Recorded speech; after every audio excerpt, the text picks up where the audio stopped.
Good afternoon, everyone. I hope everybody's doing great. Can you guys hear me okay? Yes. Good afternoon, Arlindo. Good. Yes. Good afternoon. It's good to be back with our meetings. See you guys again. It's very good. I hope everybody's doing great. Today we're going to talk about it, review the changes on the ASIS contract, and also the addendums. The addendum for the conduct rider was changed, and a few other addendums. And we have John with us, and he's going to go over all the changes.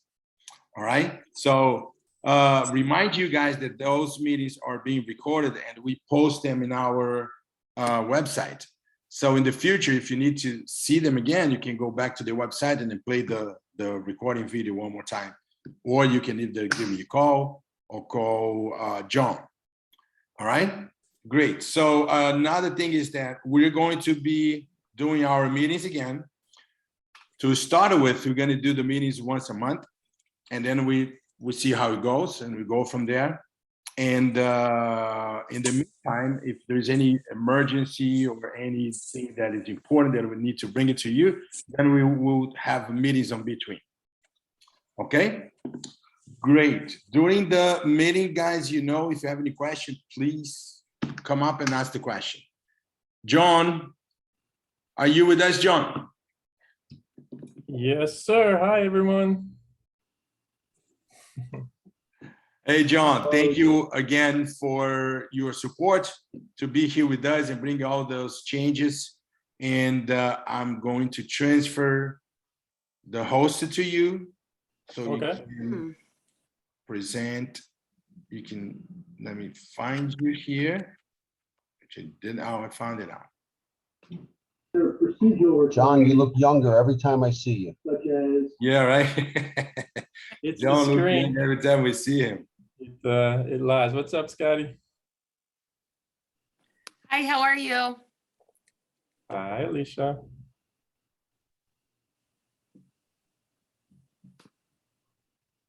Hi, John. Scott, good to see you, Scott, and everybody else. I see Alicia here, Tamara, it's one of the first. Hey, Arlindo. Hey, how are you? Natalie's here. Good to see you. Lindo. Hi. Okay, John, Natalie. it's all yours. All right. Same problem that I Go with screen 3. Okay. So as Arlindo mentioned, we're going to touch on some of the highlights of the new as-is contract that came out last year. We went over in depth last time, so I'm not going to do that again, but I'm going to touch on the important parts and a lot of questions that I get from realtors on certain sections. So we'll go through that. And as Arlindo mentioned, if you have any questions as we go along, feel free to just jump right in. Okay. Oh, I'm getting requests for okay. Okay, so quickly, let's just go over line 1 and 2. Everyone can see the contract, right? Arlindo, you can see it? Yes. Okay. So buyer and seller information goes here, as we talked about last time. Do not put owner of record as the seller. Actually find out who the seller is and make sure you put their information there. For buyer, if you have one buyer, obviously just put their name. If there's 2 buyers, make sure both buyers' names are here and both buyers' initial and sign. Address goes here, as we talked about. Located, remember this is a county, not country. So you put Miami-Dade or Broward there. The first questions I get a lot on is this section here, subsection D. Remember that what's included is listed here.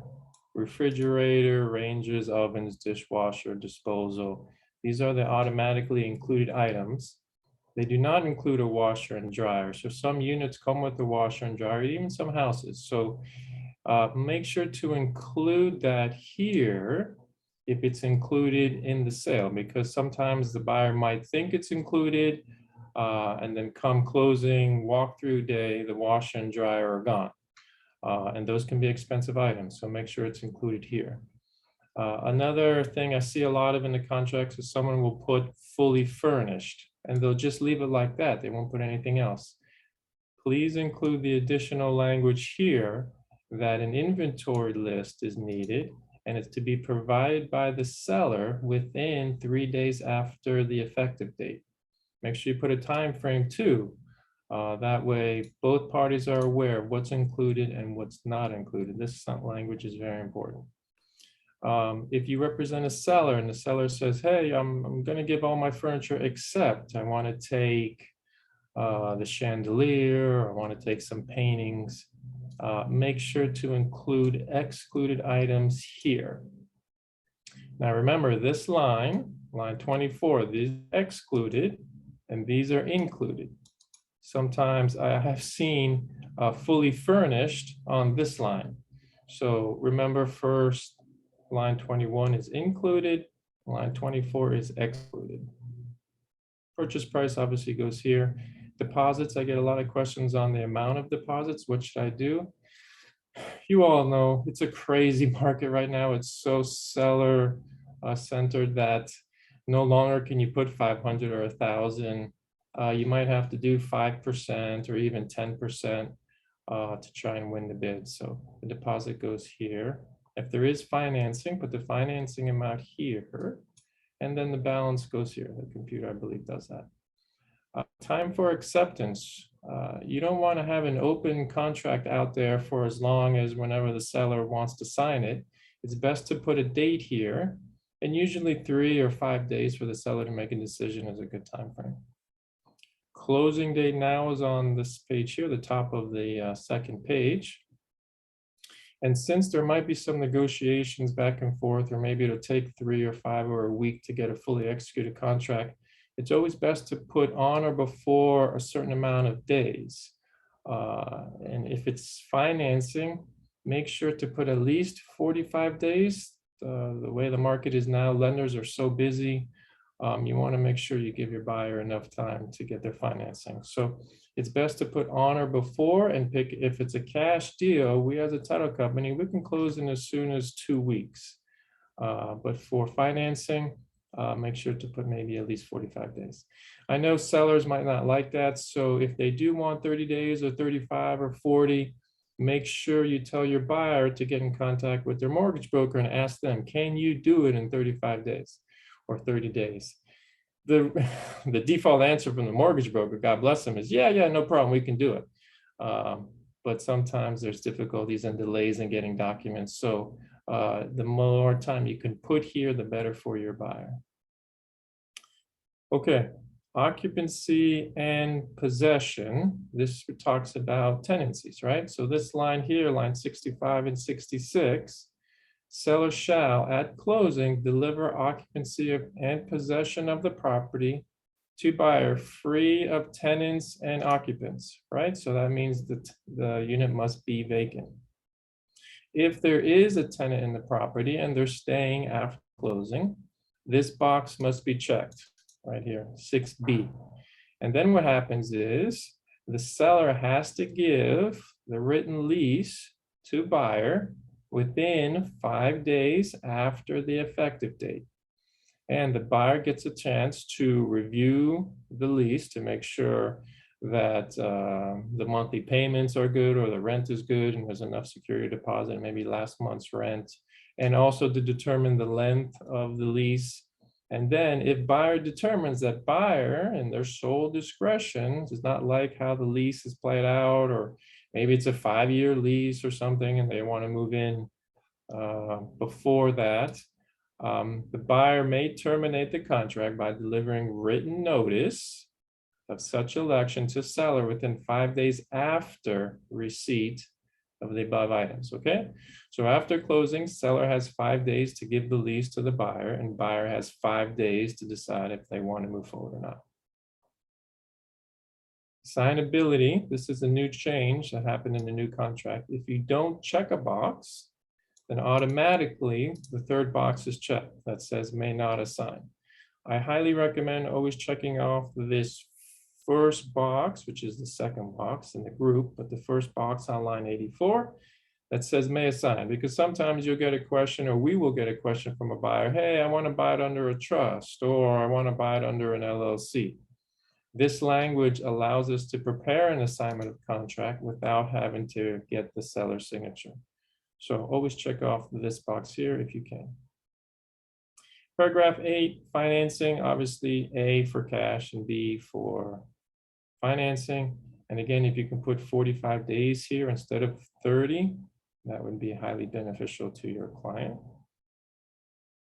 We touch about what happens if we do and don't get loan approval, so we'll pass over that.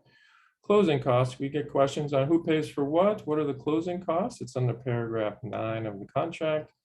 The main numbers here, the largest expenses are the doc stamps, and the doc stamps are paid by the seller for the deed. And if there is a mortgage, the buyer pays the doc stamps on the mortgage. The other fees are basically search fees, title search, lien search, and estoppel. Those usually around $250 each.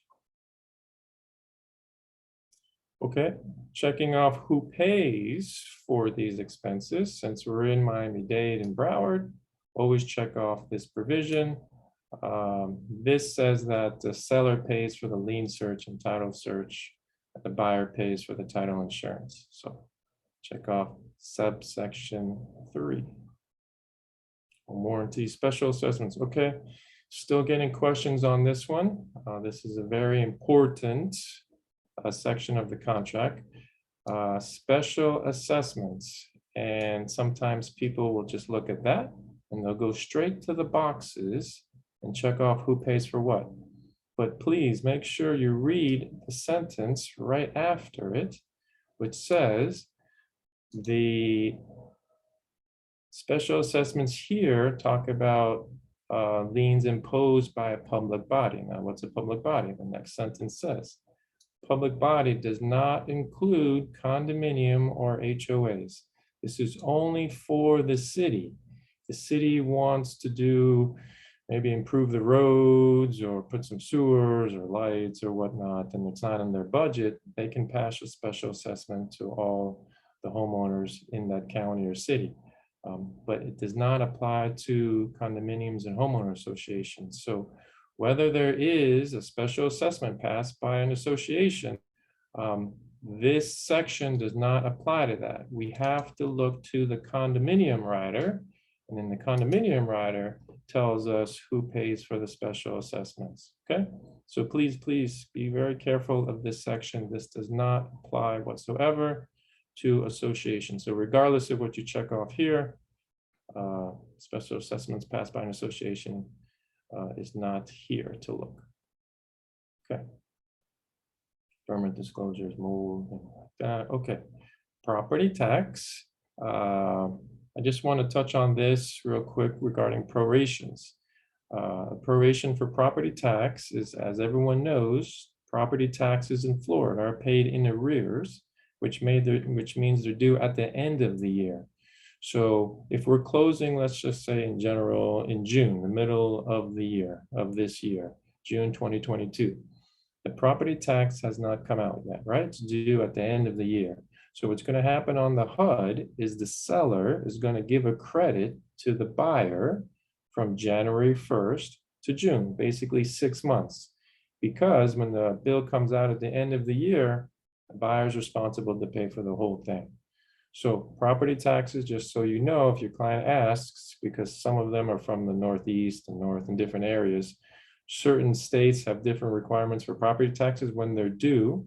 Some states require them to be paid at the beginning of the year, but in Florida, property taxes are due at the end of the year for that year.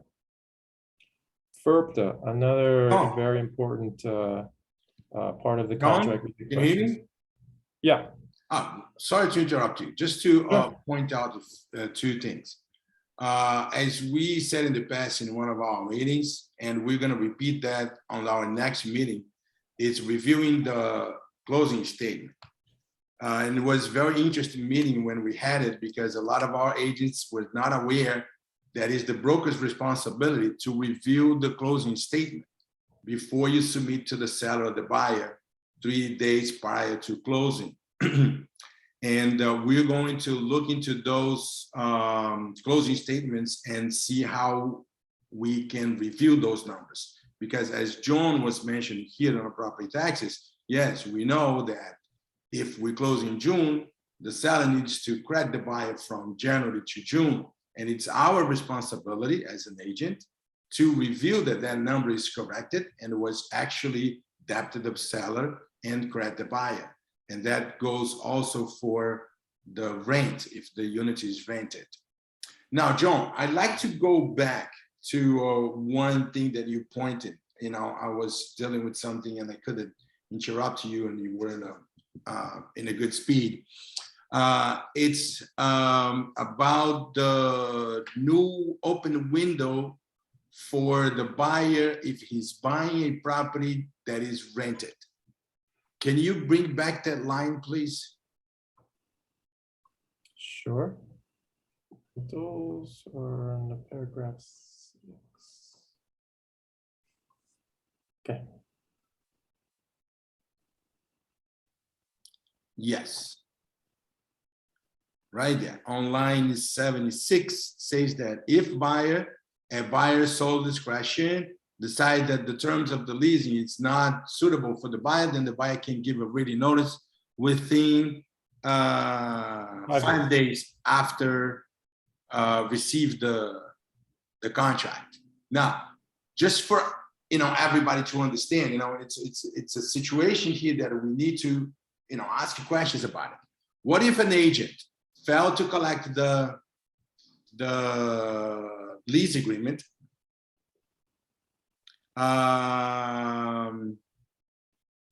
after they signed the contract, and the seller, the buyer didn't see the lease agreement? What would be the problem for the agent for not collecting that leasing agreement?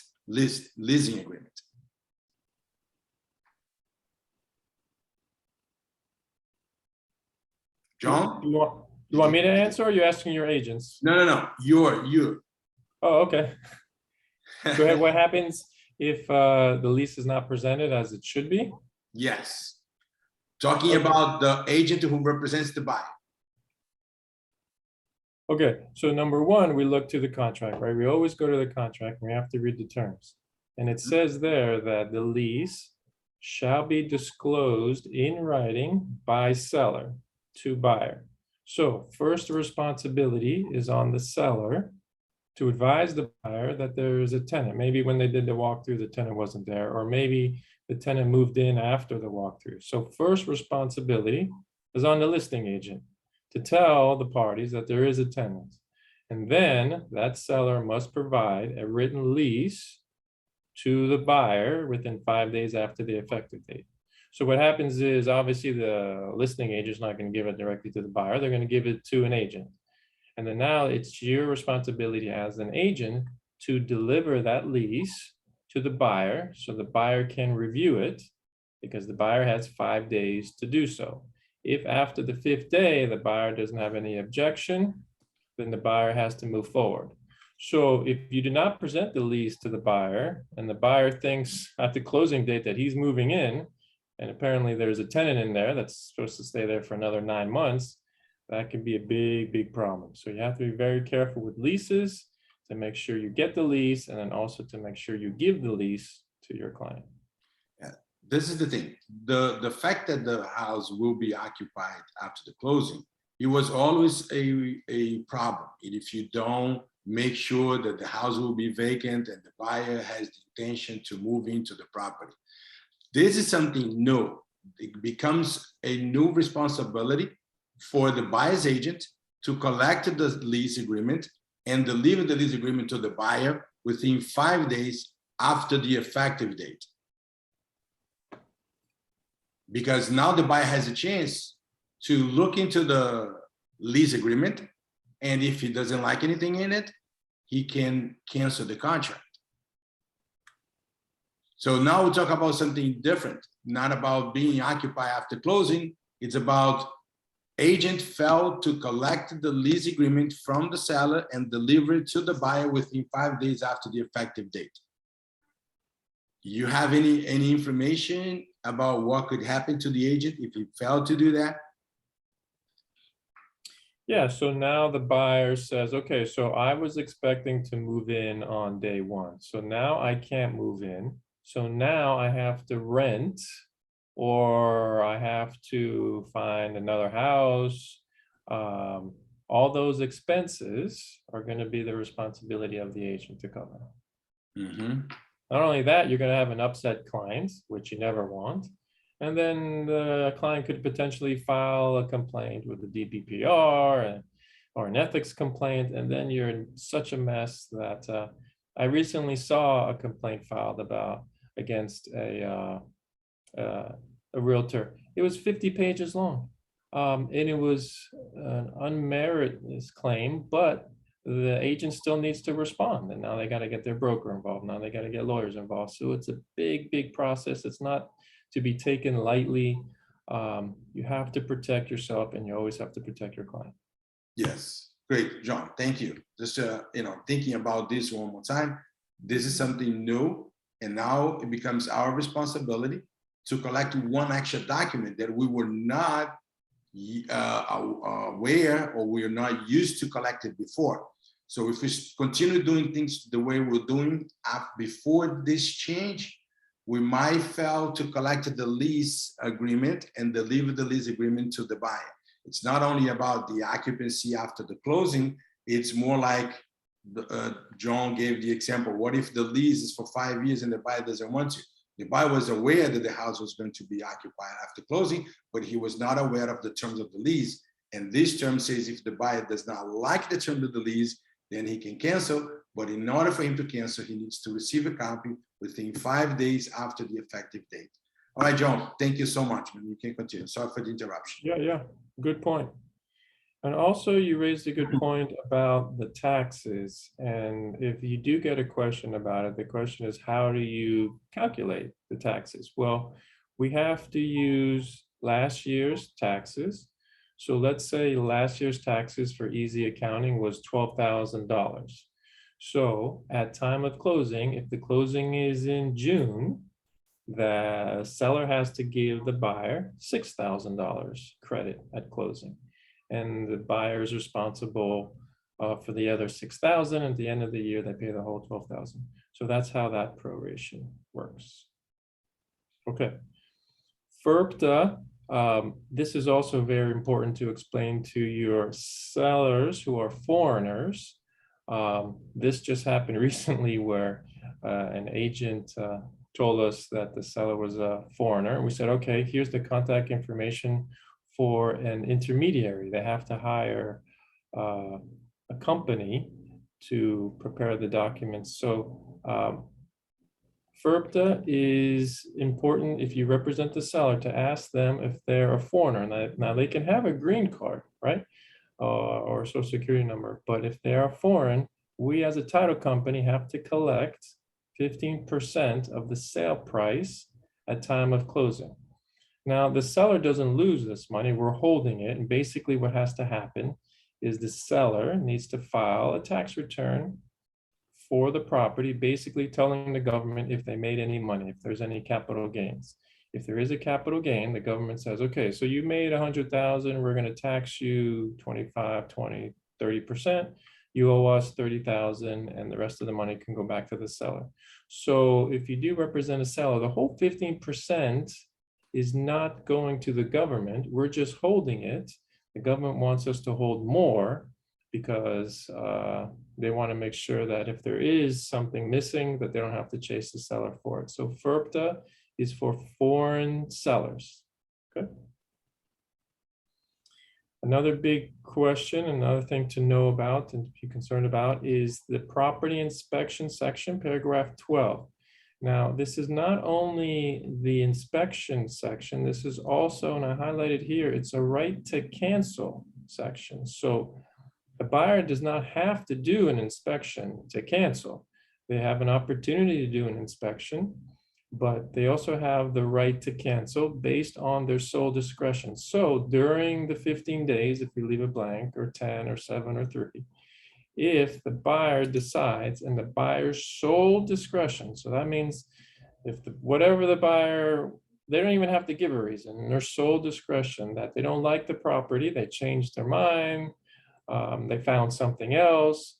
During this time, the buyer may terminate the contract by delivering written notice. Obviously, you have to give written notice prior to expiration of the 15 days, and the buyer gets the deposit back.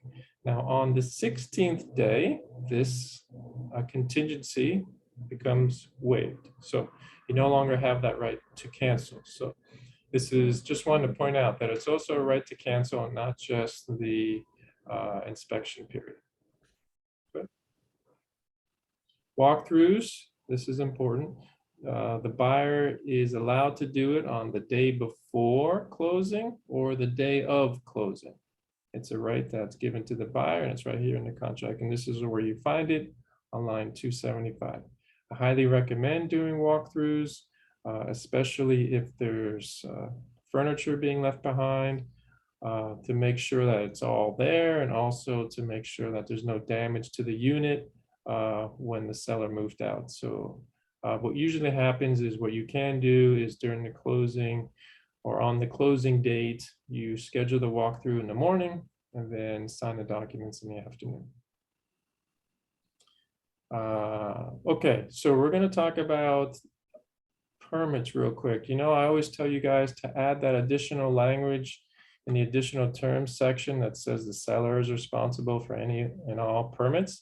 This is the reason why. In this section here, it says that the seller will assist closing out any building permits, but in this highlighted section here, it says that the seller shall not be required to expend or become obligated to expend any money in closing out the permits.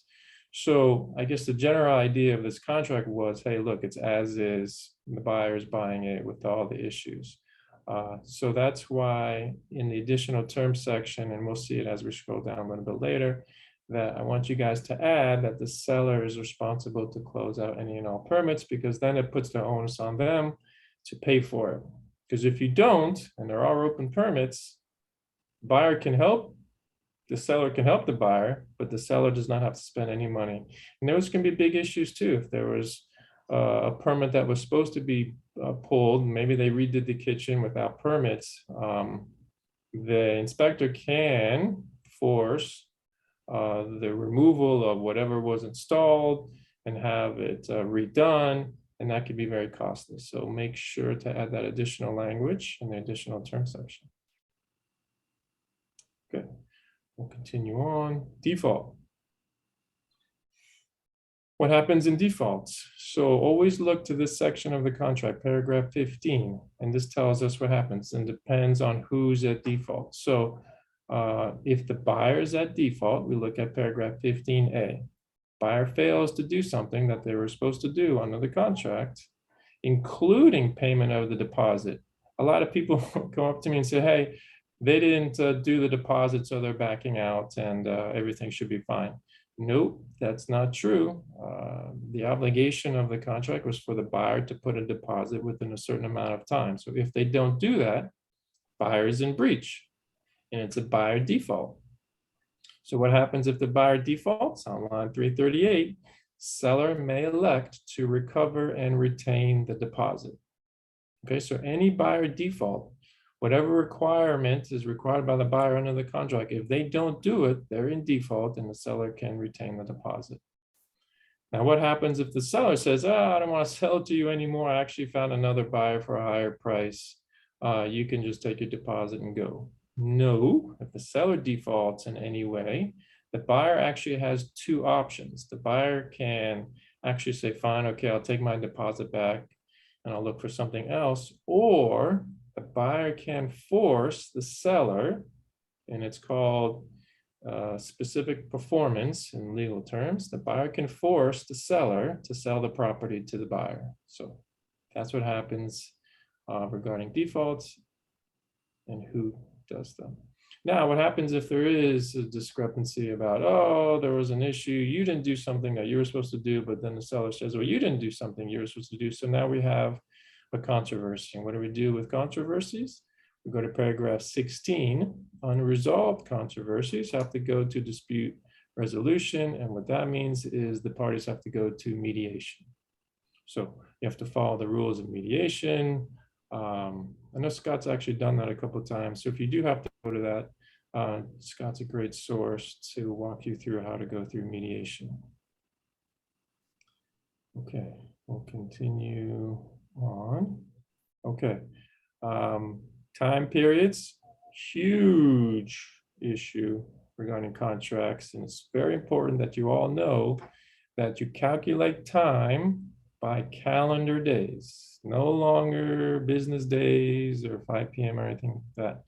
Calendar days. So what does that mean? Calendar days includes Saturdays and Sundays. So if we have a contract that is effective today, today's Thursday, let's say it's 10 days. We count Friday, Saturday, Sunday, Monday, Tuesday, Wednesday, Thursday. We go to Thursday of next week. We count the calendar days. So let's say it was 10 days and now we go to Thursday, Friday, Saturday, Sunday. The 10th day falls on a Sunday. We then go to the next calendar day, which is Monday, right? So that's how that works. Be very careful with timing because these are big, big issues when deposits are due, when the inspection period is done, when the financing period is done. It's calendar days. Make sure to include Saturdays and Sundays.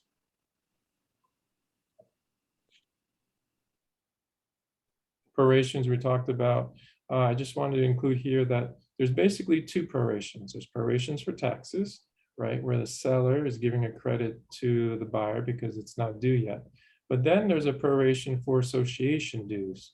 Let's say we close on January 15th and the seller paid all of January's dues. So at time of closing, what happens is the buyer is giving a credit to the seller for the rest of the month. So that's how the prorations work for association dues and real estate taxes. There's basically just those two.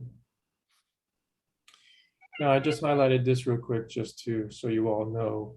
If you need to do appraisals or inspections or walkthroughs, you have to give reasonable notice to the seller. You just can't knock on the door and say, hey, we're here to do the inspection or the walkthrough. No.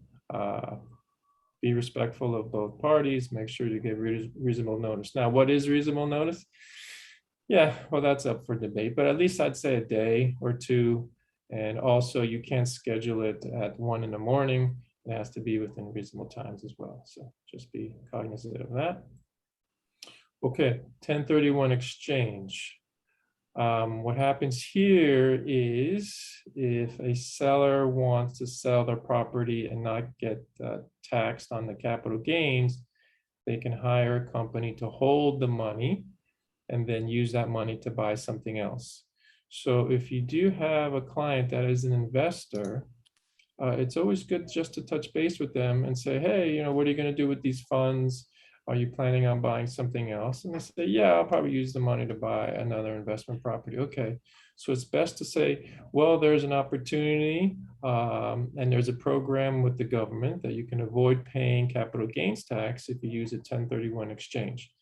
And that's basically as far as you should go. And if they say, okay, yeah, I'm interested, then you can refer them to me and let me give them legal advice regarding 1031 exchanges. But it's a great tool for them. And it's also good for you because then you'll get another sale regarding the purchase. But if they do want to do it, they have to contact the 1031 exchange intermediary company before closing. It can't be done after closing.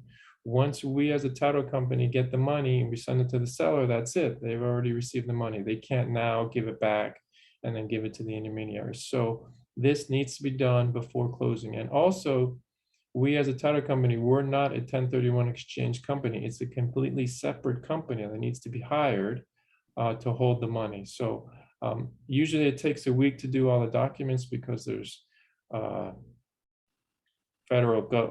federal government involved, there's taxes involved. Hello? Yeah. Paulette says hi. Hi, Paula. Hi. Yeah, babe. Did you have a question Hello? about this or just saying hello? Oh, what happened? Did I screw it? Hmm. Eugene, what's up? What are you doing, girl? Okay, so the reason I bring this up is it did happen recently that we were at a closing and the seller says, hey, I want to do a 1031 exchange.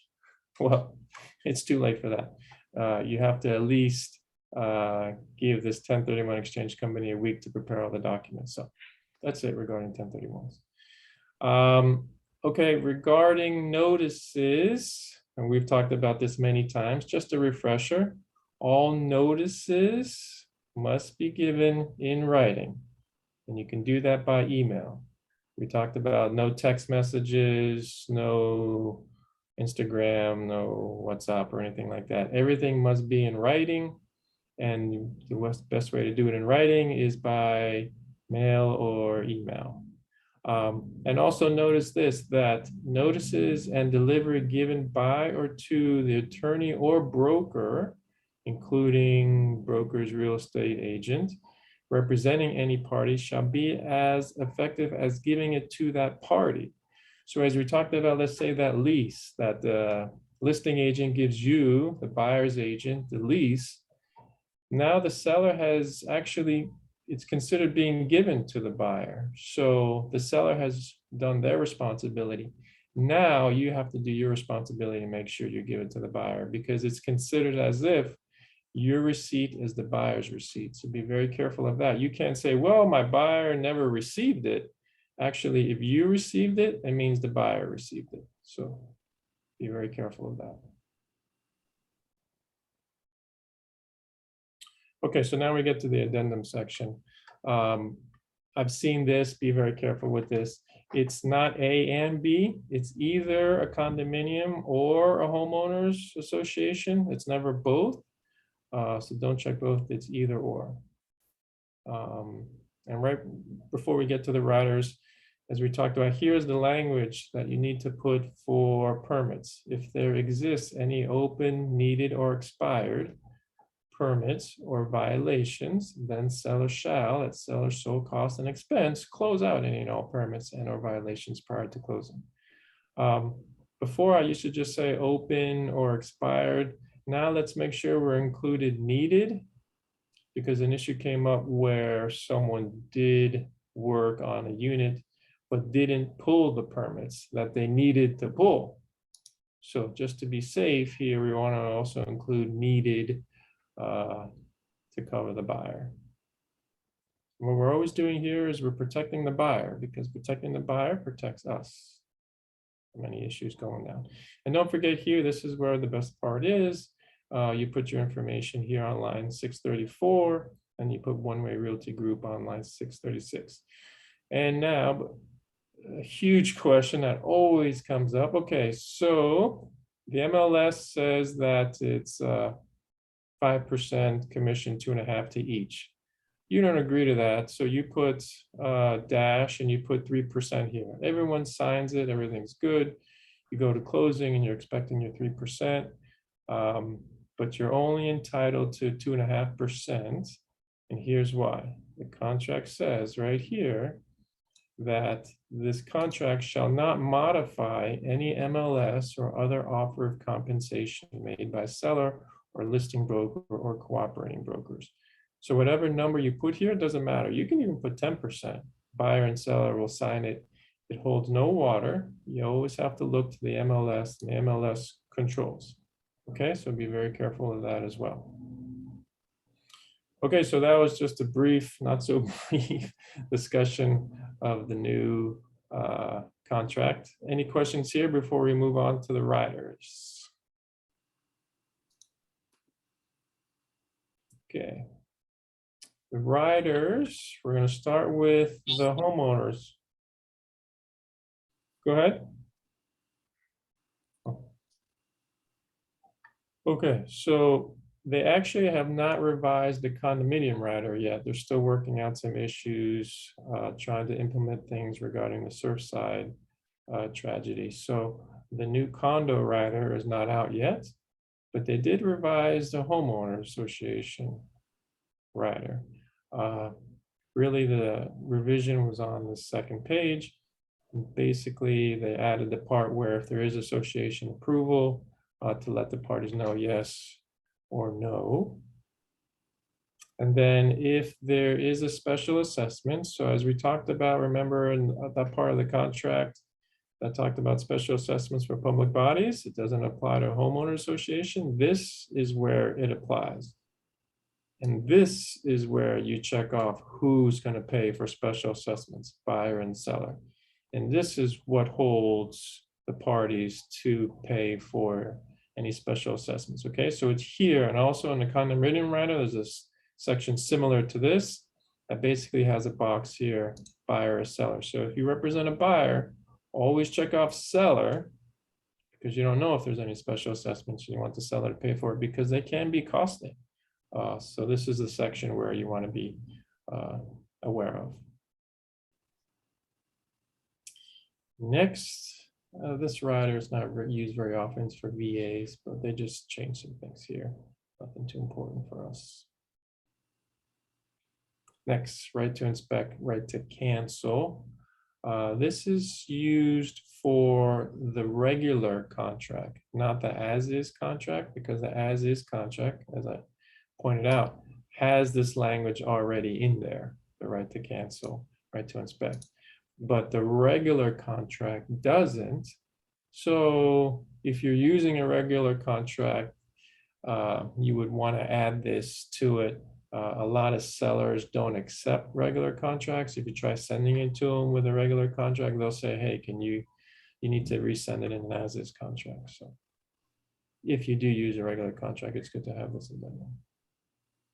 Okay, pre-closing occupancy by buyer. If there is an issue and the buyer needs to move in before the closing date, you'd use this addendum.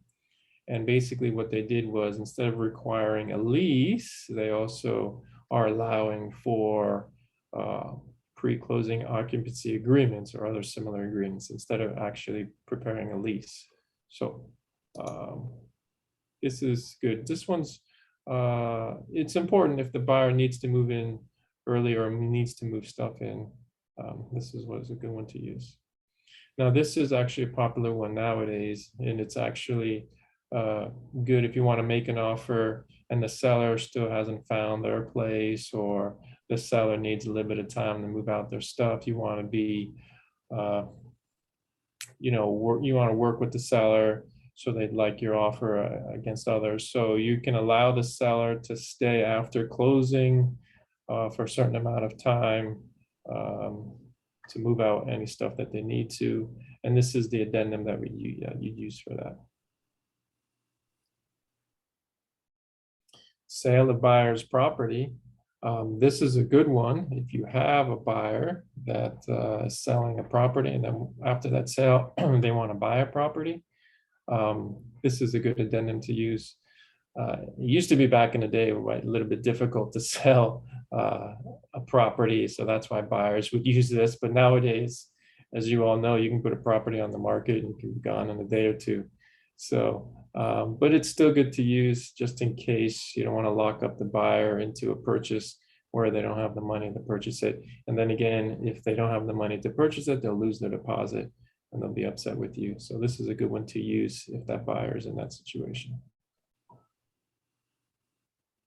Backup contracts, these are very popular nowadays because there's several contracts that sellers are accepting. If you're not the first one, but seller says, well, we're accepting backup offers, you would use this addendum and attach it to your offer. So the Florida Association of Realtors and Florida Bar added some new riders, and they are as follows. Mold inspection. Surprising that they didn't have this one, but let's say you visit a property but while you're in there, before you make an offer, you can tell that it kind of smells a little funny, or you actually see mold in certain areas. Definitely include a mold inspection addendum to protect your buyer. Also, nowadays, this is very popular. There are seasonal and vacation rentals that the sellers are doing, and these are usually short-term, right? 7 days or 14 days or a week or a month. Make sure if you're a seller, realtor, that you advise the buyer, you have to give notice that, by the way, after closing, there's a short-term rental in there that's scheduled that we couldn't cancel, that's going to be staying on a certain amount of time during these dates. You have to fill out this addendum and also give that short-term rental agreement to the buyer to review. Okay, so this is that addendum to use for that. PACE addendum. This talks about the property assessed clean energy. There is a program that allows sellers to borrow money from the government to do repairs to the property for new windows or solar powers or any energy efficient renewable energy product. If the seller did do that, you have to give this rider, because at closing, we as a title company need to contact the government and ask them for a payoff, because it's the seller's responsibility to make sure that that's paid before closing.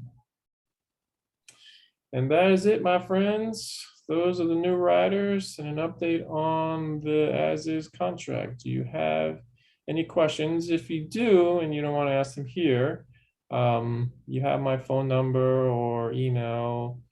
Feel free to give me a call. And also, I mentioned it's always a good idea if you're kind of new at this, or you're not sure about something. If you prepared a contract, email it to me. It takes me all of 2 minutes just to kind of look over. There's certain things that I look for. There's not much to change in the contract, right? But there are certain things that we have to be careful for, like this section here, and certain boxes that need to be checked. So feel free. I don't charge for it. Just say, hey, John, can you review this contract? I'll take a quick look at it and then send you on your way. All right. Any questions? If not, I'll turn it back over to you, Orlando. Yes, John, thank you. Thank you for the explanation. It was great to review the as-is contract again and looking into all those changes on the disclosures. Now, guys, as you heard John saying, you guys can ask any question now if you have any, or you can address the question to John or to me. In the meantime, before our next meeting, you can continue doing what you're doing. You have any questions, you give me a call. If you wanted me to review anything, you can send it to me or send it to John. Remember, we're a team, we work together, and it's been a good partnership. I think for more than 7 years, right, John? We've been working together. Yeah, you don't want to date us too much, but it's been a nice long time. Yeah, it's been nice. We've been working together, and John has always been available to help you guys with any legal questions that you might have. Okay. Next meeting will be on February 24 at the same time at 1 p.m. We're going to be talking about reviewing the disclosure, the closing statement, and we're going to look into some important disclosure that you have to have in your contract if you are representing a buyer. Guys, if you don't have any questions right now, we're going to end the meeting. I'm going to open for 30 seconds. If you have any questions, this is your time. Thank you, Lindo. All right, guys, thank you so much. Have a great weekend, and I'll see you guys in the next meeting. Thank you. Thank you, John. Thank you, Linda. Bye-bye. Thank you. Have a nice day. Thank you. Thank you. Bye, Thank you. everyone. Thank you. Thank you, Lindo. Thank you.